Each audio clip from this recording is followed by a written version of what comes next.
Assalamualaikum warahmatullahi wabarakatuh.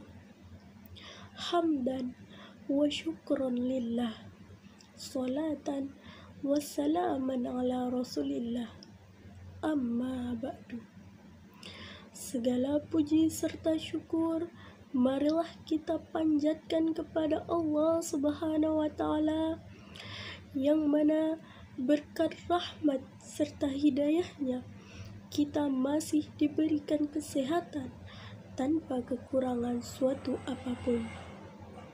Salawat berangkaikan salam sama-sama kita limpahkan kepada junjungan kita, yakni Nabi Muhammad Sallallahu Alaihi Wasallam, yang telah membawa kita dari zaman jahiliyah menuju zaman Islamnya dengan melafazkan Allahumma salli ala Sayyidina Muhammad wa ala ali Sayyidina Muhammad.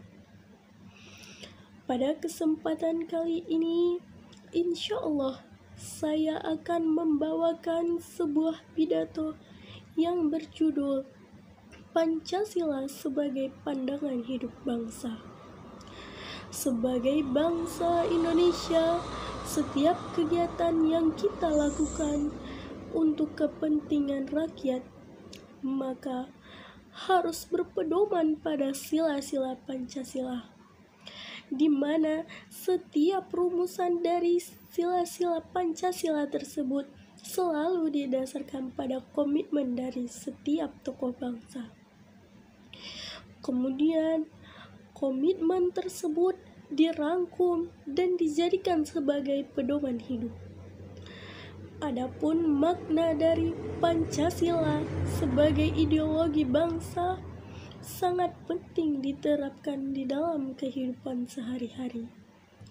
Hal ini karena Pancasila merupakan ideologi yang ideal bagi bangsa Indonesia, sesuai dengan beragamnya suku, bangsa, agama, serta bahasa yang ada di Indonesia. Secara garis besar, Pancasila memiliki makna sebagai pedoman di dalam penerapan nilai serta norma di dalam kehidupan masyarakat bernegara. Pancasila sebagai pandangan hidup bangsa di dalam arti luas bisa kita lihat dalam beberapa poin. Poin pertama yaitu Pancasila sebagai dasar untuk aktivitas negara. Setiap aktivitas ataupun suatu pembangunan yang dilakukan apabila untuk kepentingan dari negara, maka hal itu harus berlandaskan dengan nilai-nilai Pancasila. Nilai-nilai tersebut telah diangkat dan dijabarkan di dalam peraturan perundang-undangan, di mana setiap peraturan perundang-undangan tersebut memiliki kepentingan rakyat ataupun negara, baik dalam bidang ekonomi, sosial, politik, pembangunan infrastruktur, pendidikan, dan lain sebagainya. Poin kedua yakni Pancasila sebagai ideologi serta cita-cita dan tujuan negara. Makna dari ideologi nasional yang merupakan gagasan serta tujuan dari negara Indonesia, selain sebagai cita-cita, Pancasila juga memiliki berbagai fungsi dan wewenang, yaitu sebagai pemersatu bangsa. Apabila terjadinya suatu konflik, maka konflik tersebut akan diselesaikan dengan Pancasila sebagai solusinya.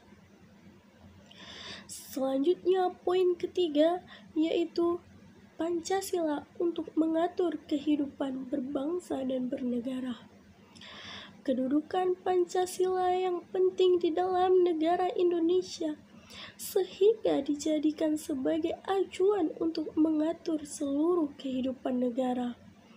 Artinya, segala sesuatu yang berkaitan dengan pelaksanaan serta negara di Indonesia tidak boleh bertentangan dengan norma. Sebuah ideologi atau pandangan hidup ibarat suatu petunjuk untuk melaksanakan pemerintahan dengan baik, sesuai dengan kepentingan rakyat.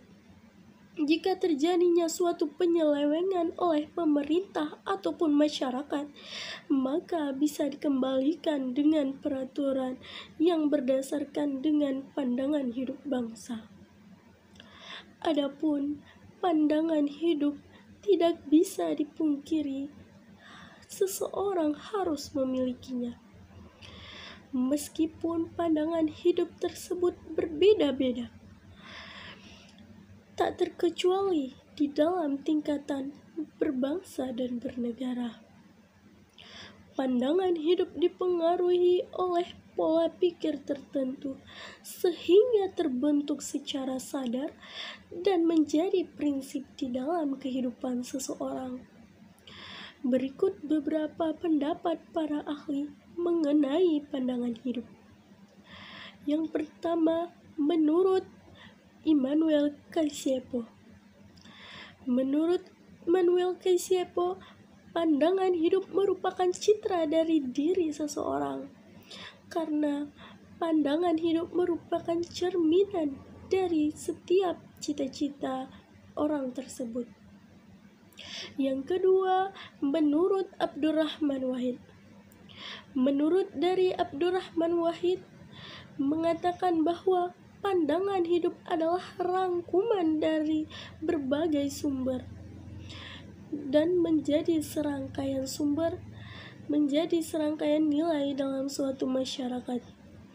Adapun fungsi dan manfaat dari pandangan hidup yakni diyakini dapat menjadi hidup seseorang menjadi lebih terarah, termasuk di dalam mengatur jalannya pemerintahan suatu negara. Pandangan hidup berasal dari 3 macam sumber. Sumber pertama yaitu sumber agama yang secara mutlak kebenarannya. Yang kedua, berupa ideologi yang disesuaikan dengan norma dari suatu negara. Yang ketiga, hak untuk penyesuaian diri. Isi dari pandangan hidup memiliki 3 poin penting, yakni poin pertama sebagai konsep dasar. Konsep dasar ini merupakan pemikiran dasar dari orang tersebut untuk mewujudkan apa yang dicita-citakan. Yang kedua, pemikiran dan gagasan. Pikiran dan gagasan ini merupakan elemen yang sangat penting yang mengarahkan kepada hal apa saja yang perlu diwujudkan dalam cita-cita orang tersebut. Yang ketiga, sebagai kristalisasi nilai. Maknanya merupakan dari apa yang diyakini kebenarannya dan menimbulkan tekad untuk mewujudkannya. Pancasila merupakan hasil gagasan dari para tokoh nasional di dalam sidang perumusan dan menjadi perjanjian dari para leluhur bangsa ini. Para tokoh nasional bangsa merumuskan Pancasila sejak awal kemerdekaan Republik Indonesia, sehingga menjadi perjanjian luhur yang harus dijaga sebagai warisan dari para intelektual bangsa. Pengamalan dari nilai-nilai Pancasila tidak cukup hanya dengan ucapan di mulut saja, tanpa adanya tindakan, sehingga sangat penting bagi seseorang untuk menanamkan nilai-nilai Pancasila tersebut di dalam hati dan juga pikiran, agar setiap aktivitas yang dilakukan bisa lebih terarah dengan Pancasila sebagai pedomannya, Setelah tertanam di dalam hati dan diresapi makna yang terkandung di dalamnya, maka akan sangat mudah untuk mengamalkannya di dalam kehidupan sehari-hari. Hal inilah yang menjadi tugas bagi kita sebagai para penerus bangsa. Bagaimana caranya agar pengamalan dari nilai-nilai Pancasila tersebut bisa tertanam di dalam hati, bisa kita laksanakan dengan baik tanpa melanggar norma-norma yang berlaku pada masyarakat. Hal ini sangat penting kita lakukan. Sebagai contoh, Indonesia memiliki berbagai macam agama, dan di dalam pengamalan sila pertama, negara tidak memaksa siapapun untuk memeluk agama tertentu. Semua agama, semua orang memeluk agama masing-masing atas kesadaran dari diri masing-masing. Hal ini merupakan amalan dari nilai-nilai Pancasila, yaitu sila pertama. Dengan tidak memaksa pemeluk agama lain untuk memeluk agama kita dan tidak melakukan penghinaan terhadap agama orang lain tersebut. Tetapi hal ini masih kita jumpai di berbagai tempat. Sebagai contoh, dapat kita lihat di televisi masih adanya penghinaan terhadap suatu agama. Untuk itu, marilah kita sama-sama mewujudkan bagaimana pandangan hidup kita.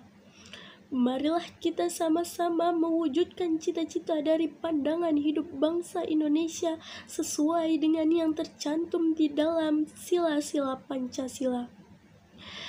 Demikianlah pidato saya. Apabila terdapat kesalahan, saya mohon dimaafkan. Semoga apa yang saya sampaikan bisa dipahami dengan baik. Saya akhiri dengan wabillahi taufik wal hidayah. Assalamualaikum warahmatullahi wabarakatuh.